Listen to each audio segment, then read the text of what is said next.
You know what's frustrating? Looking like one of the best players in training, then stepping into a real match and suddenly feeling like you've forgotten how to play football. Your touch feels heavier. Your decisions feel slower. Simple passes become difficult. You stop asking for the ball, you play safe, and by the end of the game, you're wondering what happened. The worst part? You know you're better than what you showed because you've seen yourself perform in training. You've done it hundreds of times. So why does everything fall apart when the match starts? Most players think the answer is confidence. Some blame nerves. Others think they just need more experience. But the truth is far more interesting. And once you understand it, you'll never look at football performance the same way again. Because the reason you freeze in matches has almost nothing to do with talent and everything to do with how your brain reacts under pressure. Let's clear up a huge misconception. Most players believe match performance is simply training performance plus confidence. It's not. Training and matches are completely different environments. In training, you already know what's coming. You know your teammates, you know the drill, you know the objectives. Your brain feels safe. A match is different. Now there's uncertainty, consequences, pressure. Mistakes matter. Possession matters. The scoreboard matters.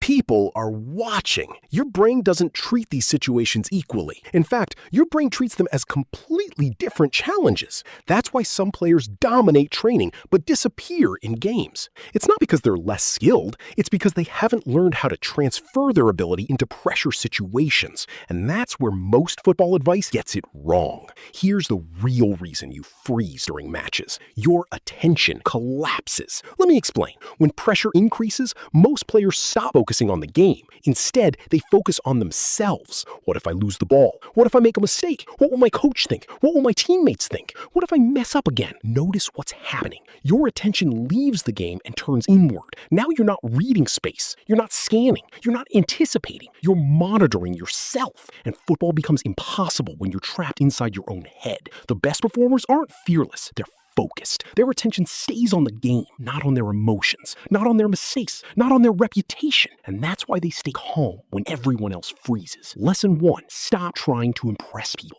This might sound strange, but one of the biggest reasons players freeze is because they're trying too hard to look good. Think about your last match. Were you trying to play football or were you trying not to look bad?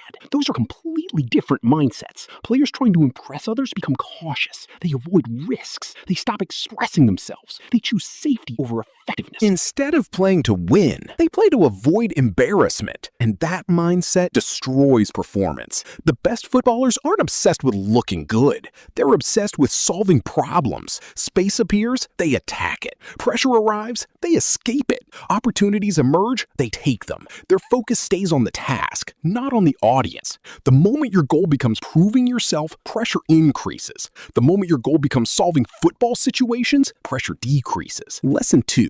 Build game speed in training. Many players train at the wrong speed. Not physically, mentally. They perform drills with endless time, endless touches, endless comfort. Then they're shocked when matches feel chaotic. Of course they do.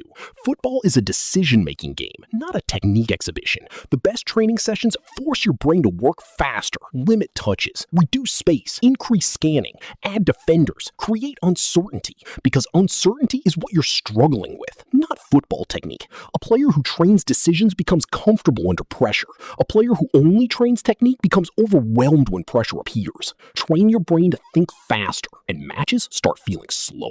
Lesson 3. Expect mistakes. This lesson changes everything. Most players enter matches hoping they won't make mistakes. Elite players enter matches expecting mistakes. That sounds small, it's huge. When you expect perfection, every mistake feels catastrophic. One bad pass, one poor touch, one lost duel, and suddenly you're mentally collapsing. Now you replay mistakes instead of playing football. Elite players understand something different. Mistakes are part of football, not evidence of failure. Even professionals lose possession. Even elite midfielders misplace passes. Even world-class forwards miss chances. The difference is recovery.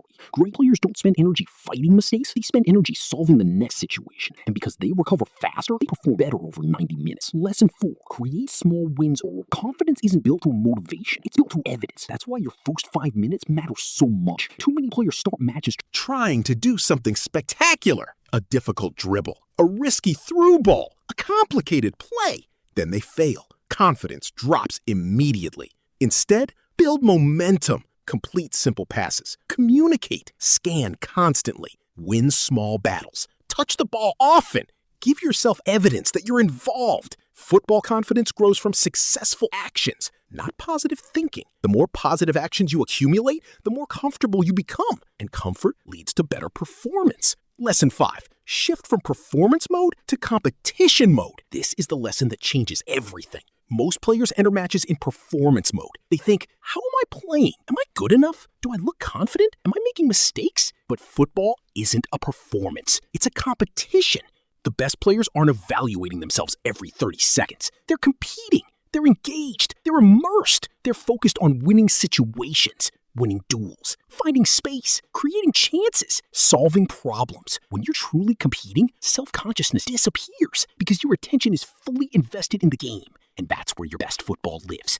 Not in self-analysis, not in overthinking, but in complete engagement with a match itself. So what should you actually do before your next game? Here's a simple process. Before kickoff, stop thinking about playing perfectly. Accept that mistakes will happen. Choose one simple objective, maybe scanning more, maybe showing for the ball, maybe communicating constantly. During the match, focus externally. Watch the game, watch the space, watch the opponents. Stay connected to what's happening around you. After mistakes, reset immediately. One deep breath, one quick reaction, move on. No internal speeches, no frustration, no mental replay. Just return to the next moment because football rewards presence, not perfection. Here's the truth most players never hear. The difference between training players and match players isn't skill, it's trust. Trust in their preparation, trust in their ability, trust that they can handle difficult moments. The players who thrive under pressure aren't special. They've simply learned how to keep their attention on the game when pressure tries to pull it elsewhere. And that's a skill, which means it can be trained. So stop telling yourself you're a training player. Stop telling yourself you're bad under pressure. Those labels become cages. Instead, become the player who stays engaged, the player who competes, the player who recovers quickly, the player who keeps showing up for the ball even after mistakes. Because confidence isn't something you wait for. It's something you build through action. Every match, every decision, every moment. If this video helped you,